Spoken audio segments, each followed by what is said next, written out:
അല്ലെങ്കിൽ ഇതിനോട് താല്പര്യം പ്രകടിപ്പിക്കുന്ന വ്യക്തികളും ഒരുമിച്ച് ചേരുമ്പോൾ മറുഭാഗത്ത് ദിനംപ്രതി എന്നോണം ബാറുകൾ ഗവൺമെൻറ് തലത്തിൽ സർക്കാരുകൾ അതിനെ പ്രോത്സാഹിപ്പിക്കുകയും ഉദ്ഘാടനം ചെയ്യുകയും നടന്നുകൊണ്ടിരിക്കുന്നു. ഇതാണ് ഇതിൻ്റെ മറ്റൊരു വസ്തുത. അപ്പോൾ ജനമാധ്യമങ്ങളിലേക്ക് നമ്മുടെ ശ്രദ്ധ പിടിച്ചു പറ്റുവാനും അല്പമെങ്കിലും ചെറിയ കൂട്ടായ്മയാണെങ്കിൽ പോലും നമുക്ക് എന്തെങ്കിലും ഒരു സന്ദേശം സമൂഹത്തിൽ നൽകുവാൻ കഴിഞ്ഞാൽ അതായിരിക്കും നമ്മുടെ ഏറ്റവും നമ്മുടെ ജീവിതത്തിൽ നമുക്ക് ചെയ്യാവുന്ന ഏറ്റവും വലിയ നന്മ എന്ന് മനസ്സിലാക്കിക്കൊണ്ട് ഈ ഒരു ഉദ്യമം ഉദ്ഘാടനം ചെയ്യാനും ഒരു ആമുഖ സന്ദേശം നൽകുവാനും കടന്നു വന്നിരിക്കുന്ന റോബിൻ പാലാട്ടി അച്ഛനെ ആദ്യമേ നിങ്ങളുടെ ഏവരുടെ പേരിൽ ഞാൻ സ്വാഗതം ചെയ്യുന്നു. ഒറ്റവാക്കിനെ സ്വാഗതം ചെയ്യാം ഇതിൻ്റെ സ്റ്റേറ്റ് സെക്രട്ടറി നമ്മുടെ കൊടകരക്കാരനും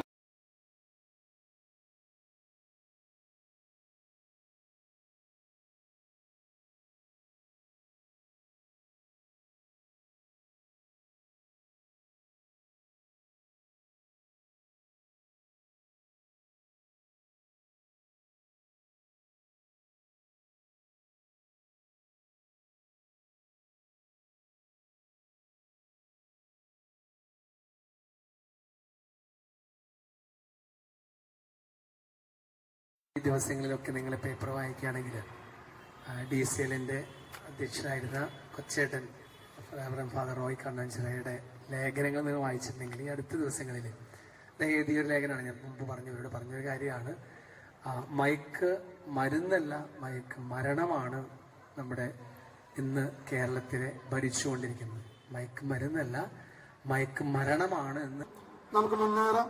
അതിനുവേണ്ടി എല്ലാവരും ഒത്തൊരുമിച്ച് ഈ ലഹരി എന്ന മഹാവിപത്തിനെ നേരിടാൻ നിങ്ങൾ പരിശ്രമിക്കണമെന്ന് ഞാൻ നിങ്ങളെ ആഹ്വാനം ചെയ്യുന്നു. അതോടെ എല്ലാവിധ ഇതുകളും നിങ്ങൾക്ക് അനുഗ്രഹം. ഇന്ന് സർക്കാരിന്റെ പല കാര്യങ്ങളും വെറും വാക്കുകളിൽ മാത്രമുള്ള കപടതയാണ് നമ്മൾ കാണുന്നത്. ഈ വരുന്ന ഞായറാഴ്ച ലഹരി വിരുദ്ധ ദിനമൊക്കെ സംഘടിപ്പിക്കുന്നതായിട്ട് ഈ ദിവസങ്ങളിലൊക്കെ അറിയാനായിട്ട് സാധിച്ചു. അതായത് ലഹരി ഉപയോഗിക്കില്ല എന്നുള്ള ദൃഢപ്രതിജ്ഞയോടുകൂടി മുന്നോട്ട് പോകുവാനായിട്ട് ഈ കാലഘട്ടത്തിലൂടെ നമുക്ക് സാധ്യമാകണമെന്ന് നമ്മളൊക്കെ മനസ്സിലാക്കണം. അതുകൊണ്ട് ജീവിതത്തെ ലഹരിയായിട്ട് കാണുവാനായിട്ട് നമുക്ക് സാധിക്കണം. അതാണ് യഥാർത്ഥ ലഹരി. ക്രിസ്തുവിലാണ് യഥാർത്ഥ ആനന്ദമെന്ന് ചെറുപ്പകാലഘട്ടം മുതൽ തന്നെ കുട്ടികൾക്ക് പറഞ്ഞു കൊടുക്കുവാനും പങ്കുവയ്ക്കുവാനും നമുക്ക് സാധിക്കുമ്പോഴാണ് നമ്മുടെ സാമൂഹ്യ അന്തരീക്ഷം രക്ഷപ്പെട്ടു പോരുകയുള്ളൂ. അതുകൊണ്ട് നല്ല രീതിയിൽ അതിനിടവരുത്തക്ക രീതിയിലുള്ള പ്രവർത്തനങ്ങൾ നമ്മുടെ ഇടവക തലത്തിലും കുടുംബ തലങ്ങളിലും അതുപോലെ തന്നെ സാമൂഹ്യ തലങ്ങളിലൊക്കെ ഉണ്ടാകട്ടെ എന്ന് പ്രാർത്ഥിക്കുകയാണ്. അതുകൊണ്ട് നമ്മുടെ കുടുംബത്തിലാണ് ആദ്യം അതിനുള്ള വഴികൾ തെളിയിക്കേണ്ടത്, വിദ്യാലയങ്ങളിലാണ് അതിനുള്ള അവസരങ്ങൾ ഒരുക്കേണ്ടതെന്ന് ഈ കാലഘട്ടത്തിൽ നമ്മൾ മനസ്സിലാക്കണം. പല രാഷ്ട്രീയ പാർട്ടികളും അതിനുള്ള വഴികൾ ഒരുക്കും, അതൊന്നും ഒന്നും എത്തില്ല എന്നുള്ളത് ഒത്തിരിയേറെ തീർച്ചയുള്ള കാര്യമാണ്. നമ്മുടെ കുടുംബങ്ങളിലും വിദ്യാലയങ്ങളിലും അതിനുള്ള വഴികൾ ഒരുക്കിയാൽ മാത്രമേ രക്ഷപ്പെടുകയുള്ളൂ എന്നുള്ള ബോധ്യം നമ്മുടെ ജീവിതത്തിലും മനസ്സിലൊക്കെ ഉണ്ടാകണം.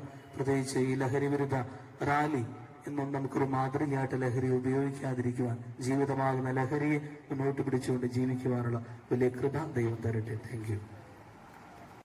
ആയിരിക്കും സ്നേഹപൂർവം കിൻഡോ കൊടിയനച്ചനെ ഈ വേദിയിലേക്ക് സ്വാഗതം ചെയ്യുന്നു. 2020 നമ്മളൊക്കെ ഏറെ ആകാംക്ഷയോടെയും പ്രതീക്ഷയോടെയും കാത്തിരുന്ന ഒരു വർഷമായിരുന്നു 2020. നമുക്കറിയാം 2020 കോവിഡ് എന്ന മഹാമാരിക്കാണ് കേരള ജനത സാക്ഷ്യം വഹിച്ചതെങ്കിൽ 2025 അതിലേറെ പ്രതീക്ഷയോടെയാണ് നമ്മൾ തുടങ്ങിയതെങ്കിലും ആദ്യ 2 മാസങ്ങള് പിന്നിട്ട് മാർച്ച് മാസത്തിൽ എത്തി നിൽക്കുമ്പോൾ അത്ര ശുഭകരമല്ലാത്ത ഒരുപാട് വാർത്തകള് നാടുകളിൽ നിന്ന്, സമൂഹങ്ങളിൽ നിന്ന്, പലയിടങ്ങളിൽ നിന്ന് കേൾക്കാനായിട്ട് ഇടവരുകയാണ്.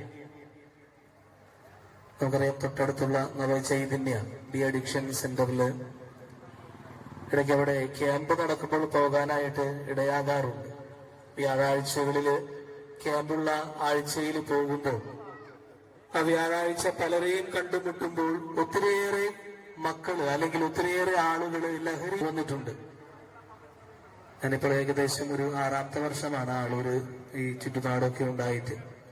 ഈ 6 വർഷങ്ങളിലും ഈ നവചൈതന്യവുമായി ഒരു കണക്ക് പരിശോധിക്കുകയാണെങ്കിൽ ഓരോ വർഷത്തിലും പിന്നെ സ്വന്തം നാട്ടിൽ ഇതുപോലെ ലഹരി വർദ്ധിച്ചു വരുമ്പോൾ ക്രൈസ്തവരായ നമ്മൾ അതിനെതിരെ പ്രതികരിക്കേണ്ടത് ഈ കാലഘട്ടത്തിന്റെ വലിയ ആവശ്യകതയാണെന്ന് ഈ ദിവസങ്ങളിലൂടെയൊക്കെ കടന്നു പോകുമ്പോൾ നമ്മളെ ഓർമ്മപ്പെടുത്തുന്നുണ്ട്.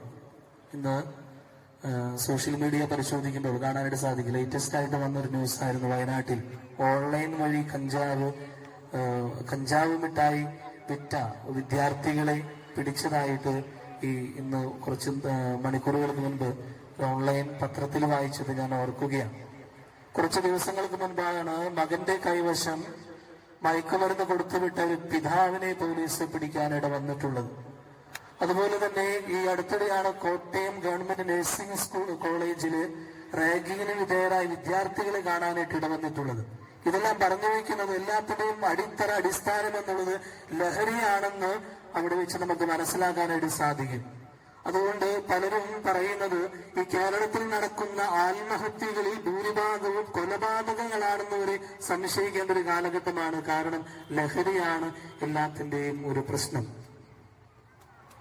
അതുകൊണ്ട് നമുക്കറിയാം, ലഹരി ഒരു രാജ്യത്തിന്റെ ഭാവിയെ ബാധിക്കുന്ന ഒരു കാര്യമാണെന്ന് ഇതിനോടകം തന്നെ നമുക്കൊക്കെ മനസ്സിലായിട്ടുണ്ടാകും. കാരണം ഈ കാലഘട്ടത്തിൽ കുട്ടികളെയാണ് അതൊരുപാട് തകർത്തുകൊണ്ടിരിക്കുന്നത്. അതുകൊണ്ട് ഒരു ജനതയുടെ ഭാവിയെ ഇല്ലാതാക്കുന്ന പ്രവർത്തനങ്ങളാണ് ഒരുപക്ഷെ ഈ കാലഘട്ടത്തിൽ നമ്മളൊക്കെ കടന്നു പോകുന്നത്. ഒരുപക്ഷെ എന്തുകൊണ്ടാണ് കുട്ടികളിൽ ലഹരി എത്തുന്നത് എന്നൊരു പഠനം അടുത്തിടെ സൂചിപ്പിച്ചത് ഇപ്രകാരമാണ്. ഒരുപക്ഷെ മുതിർന്നു കഴിഞ്ഞാൽ ഈ ലഹരി ഉപയോഗത്തിലൂടെ ഒരുപക്ഷെ അവരുടെ വിൽ പവർ കൊണ്ടും അവരുടെ കഠിനാധ്വാനം കൊണ്ടും ഉപേക്ഷിക്കാം എന്നുള്ള ദൃഢനിശ്ചയം മുതിർന്നവർക്കുണ്ട്. എന്നാൽ കുട്ടികളിൽ ഈ ലഹരിയുടെ ഉപയോഗം കൂടിക്കഴിഞ്ഞാൽ അവർക്ക് അതിനുള്ള വിൽ പവറോ അതിനുള്ള അധ്വാനമോ അവരുടെ ജീവിതത്തിൽ ഉണ്ടാകില്ല. അതുകൊണ്ട് കുട്ടികളിൽ നിന്നുകൊണ്ടാണ് ഇത് ആരംഭിക്കേണ്ടതെന്നുള്ളതാണ് ഈ ലഹരി ഉപയോഗത്തിലൂടെ പല വ്യക്തികളും ലക്ഷ്യമാക്കുന്നതെന്ന് ഈ അടുത്തിടെ ഒരു പഠനം പങ്കുവയ്ക്കുകയുണ്ടായി.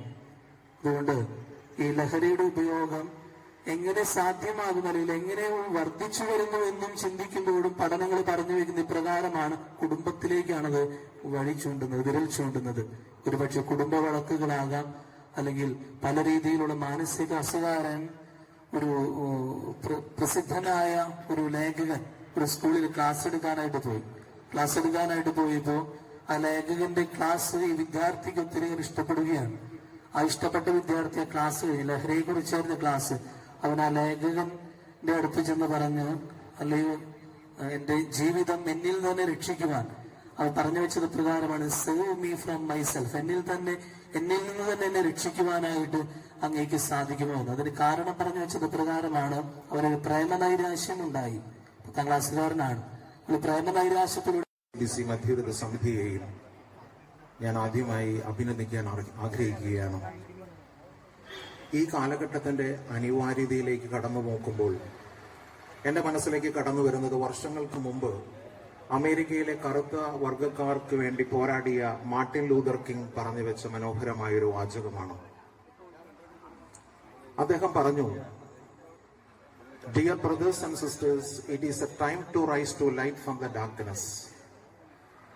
അത് മറ്റൊന്നുമല്ല, അന്ധകാരത്തിന്റെ പടുകുഴിയിൽ നിന്നും പ്രകാശത്തിന്റെ പാതയിലേക്ക് നീങ്ങാനുള്ള സമയം സമാഗതമായി സഹോദരരെ എന്നാണ് വലിയൊരു വിഭാഗം ജനതയെ ചൂണ്ടിക്കാണിച്ചുകൊണ്ട് അന്ന് വർഷങ്ങൾക്ക് മുമ്പ് മാർട്ടിൻ ലൂതർ കിങ് പറഞ്ഞു വെച്ചതെങ്കിൽ ഇന്ന് അത് ഈ കാലഘട്ടത്തിൽ വളരെയേറെ പ്രാധാന്യമർഹിക്കുന്ന ഒരു വാചകമായി എനിക്ക് പലപ്പോഴും തോന്നി. പാലക്കാട് രൂപത നമ്മുടെ ബഹുമാനപ്പെട്ട അഭിനന്ദ പിതാവിന്റെ ആഹ്വാനപ്രകാരം രൂപതയിലെ 4 സ്ഥലത്ത് ജാഗ്രതാ സദസ്സുകൾ വലിയ രീതിയിൽ കൂടുകയുണ്ടായി.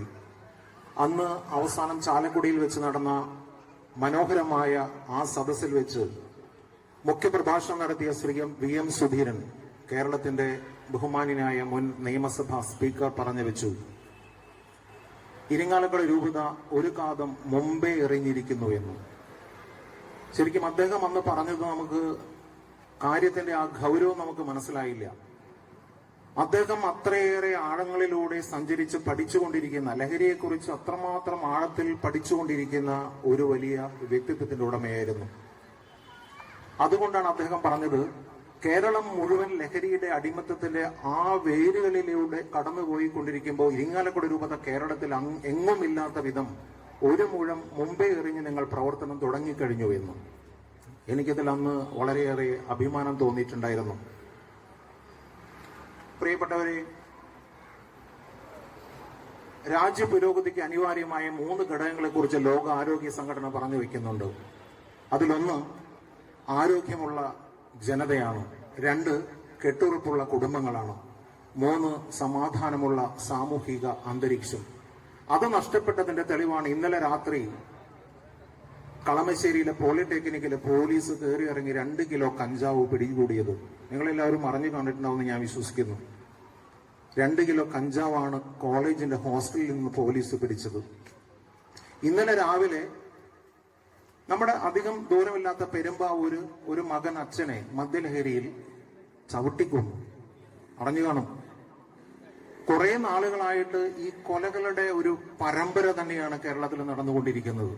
പ്രിയപ്പെട്ടവർ, നിങ്ങളൊന്ന് ചിന്തിച്ചിട്ടുണ്ടോ? ഞാൻ നിങ്ങളുടെ ചിന്തകളെ, എന്റെ ഈ ചെറു ചിന്തകളിലേക്ക് ഞാൻ കടത്തിവിടാൻ ആഗ്രഹിക്കുന്നു. ആരാണിതിന് ഉത്തരവാദികൾ?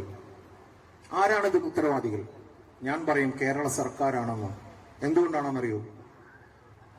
3-4 വർഷങ്ങൾക്ക് മുമ്പ് ഈ കേരള സർക്കാർ അധികാരത്തിൽ, നേരത്തെ അന്തോണിക്കുട്ടി ഇവിടെ പറഞ്ഞു വെച്ചു, അധികാരത്തിലേറിയത് എന്തും പറഞ്ഞുകൊണ്ടാണ്. 2 മഹത്തായ സിനിമാ താരങ്ങളെ അണിനിരത്തിക്കൊണ്ട് അവർ പറഞ്ഞു, മധ്യം കേരളത്തിന്റെ മണ്ണിൽ നിന്ന് ഞങ്ങൾ തുടച്ചു നീക്കുമെന്ന് വാഗ്ദാനം ചെയ്തുകൊണ്ടാണ് അവർ അധികാരത്തിൽ ഏറിയത്. എല്ലാവരും അവർക്ക് വോട്ട് ചെയ്തു. എന്നിട്ട് എന്താ സംഭവിച്ചത് അറിയോ? എന്താ സംഭവിച്ചതെന്ന്? ഇന്ന് കേരളത്തിൽ എത്ര ബാറുകൾ ഉണ്ടെന്നറിയോ? ബീവറേജസ് കോർപ്പറേഷനും കൺസ്യൂമർ ഫെഡിനും എത്ര ഔട്ട്ലെറ്റുകൾ ഉണ്ടെന്നറിയോ? ഞാൻ കൃത്യമായ കണക്ക് ഞാൻ നിങ്ങൾക്ക് മുമ്പിൽ അവതരിപ്പിക്കാം. 862 മൊത്തം ബാറുകളാണെന്ന് കേരളത്തിലുള്ളത്. 862. 295 ബിയർ പാർലറുകളുണ്ട്. 43 ക്ലബ് ലൈസൻസുകളുള്ള ക്ലബുകളുണ്ട്. 11 ഡിസ്റ്റിലറി ലൈസൻസ് ഉള്ള സംഭവങ്ങളുണ്ട്. 8 ബ്ലെൻഡിംഗ് യൂണിറ്റുകളുണ്ട്. ഒരു ബ്രൂവറി ഉണ്ട്. ഇപ്രകാരം അനവധി ഔട്ട്ലെറ്റുകൾ കേരളത്തിൽ ഉടനീളം ഇങ്ങനെ നടന്നുകൊണ്ടിരിക്കുമ്പോൾ, പ്രിയപ്പെട്ടവരെ, എങ്ങനെയാണ് കേരളത്തിന്റെ മക്കളെ രക്ഷിക്കാനാവുക? എങ്ങനെയാണ് കേരളത്തിന്റെ മക്കളെ രക്ഷിക്കാനാവുക? ഭരണഘടനയുടെ 47-ാം അനുച്ഛേദനം പറയുന്നത് ഈഥൈൽ ആൽക്കഹോൾ മാരകമായ വിഷമാണ്. നമുക്ക് എല്ലാവർക്കും അറിയാം, പ്രത്യേകിച്ച് ശാസ്ത്ര വിദ്യാർത്ഥികൾക്കറിയാം. അതാണ് ഈ മദ്യത്തിലൂടെ നിരവധിയായി ഇങ്ങനെ വിളമ്പിക്കൊണ്ടിരിക്കുന്നത്. കേരളത്തിലെ മക്കളെ കുടിപ്പിച്ചുകൊണ്ടിരിക്കുന്നത് ഈഥൈൽ ആൽക്കഹോളാണ്. ഇത് മരുന്നിനല്ലാതെ മറ്റൊന്നിനും ഉപയോഗിക്കാൻ പാടില്ല എന്നാണ് ഭരണഘടനയുടെ 47-ാം അനുച്ഛേദനം പറയുന്നത്. പക്ഷെ അതാണ് ഇവിടെ സംഭവിച്ചുകൊണ്ടിരിക്കുന്നത്. പ്രിയപ്പെട്ടവർ, ലഹരിയിലേക്ക് കടക്കാം. ലഹരി നമുക്ക് നോക്കുമ്പോൾ MDMA എല്ലാവരും പറഞ്ഞു കേട്ടിട്ടുണ്ട്. MDMA എന്താണ്? MDMA മീഥൈൽ എനോ ഡെക്കോസി ആൽക്കഹോൾ, ഇതാണ് MDMA. പക്ഷെ ഈ സംഭവം മാരകമായ രാസവിഷ വസ്തുവാണ്. ഈ മാരകമായ രാസവിഷവസ്തു നമ്മുടെ ഇന്റേണൽ ഓർഗൻസിനെ മുഴുവൻ നശിപ്പിച്ചുകൊണ്ടിരിക്കുന്നു. അതാണ് ഇന്ന് രാഷ്ട്രീയ ലഹരി മാഫിയകൾ മൊത്തം ഇവിടെ നമ്മുടെ മക്കളെ അധിവസിപ്പിച്ചുകൊണ്ടിരിക്കുന്നത്. പ്രിയപ്പെട്ടവരെ, നമുക്കിതിനെതിരെ പ്രതികരിക്കണം. പ്രതികരണശേഷി നഷ്ടപ്പെട്ടില്ലാത്ത ഒരു തലമുറയാണ് നമ്മുടേതെന്ന് നാം വ്യക്തമാക്കണം. അതിനുള്ള സകലവിധ ആശംസകൾ നേർന്നുകൊണ്ട് നിർത്തട്ടെ. നന്ദി, നമസ്കാരം. പ്രതിജ്ഞ ഏറ്റുപറയാം. എല്ലാവരും കരങ്ങള് കുരിശിലേക്ക് നീട്ടിപ്പിടിക്കുക. മാനവരാശിയെ മാരകമായി നശിപ്പിക്കുന്ന മദ്യപാനം മയക്കുമരുന്ന് ഉപയോഗം എന്നീ തിന്മകൾ ഞാൻ വെറുക്കുന്നു. അവയ്ക്കെതിരെ ഉണർന്ന് പ്രവർത്തിക്കുമെന്ന് ഞാൻ പ്രതിജ്ഞ ചെയ്യുന്നു. ആരോഗ്യത്തെയും കുടുംബ സമാധാനത്തെയും നാടിന്റെ പുരോഗമനത്തെയും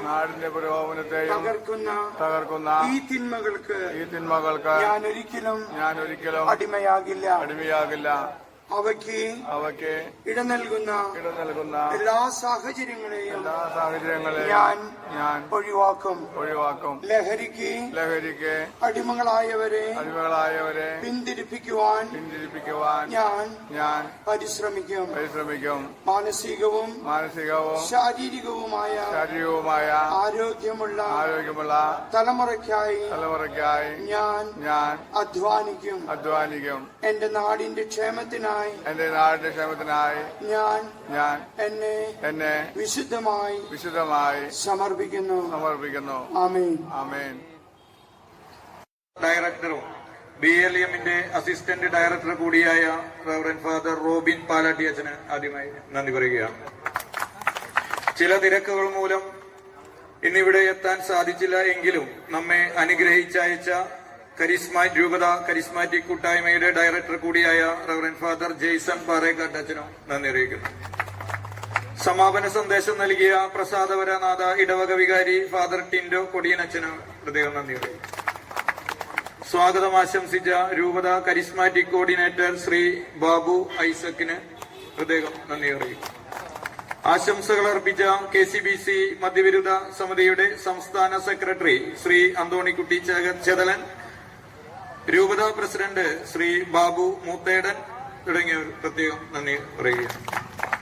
ലഹരി വിരുദ്ധ പ്രതിജ്ഞ ചൊല്ലിക്കൊടുത്ത ശ്രീ ജിമ്മി കളപ്പുരയ്ക്കൽ ചേട്ടന് പ്രത്യേകം നന്ദി പറയുന്നു. ഇന്ന് ഇതിന്റെ വിജയത്തിനായിട്ട് ഇവിടെ എത്തിച്ചേർന്ന എല്ലാ നല്ലവരായ KCBC മദ്യവിരുദ്ധ സമിതിയുടെയും രൂപത കരിസ്മാറ്റിക് കൂട്ടായ്മയുടെയും ഇവിടെ പ്രസാദവരനാഥ ഇടവക അംഗങ്ങളും എല്ലാവരോടും ഒരിക്കൽ കൂടി പ്രത്യേകം നന്ദി അറിയിച്ചുകൊണ്ട്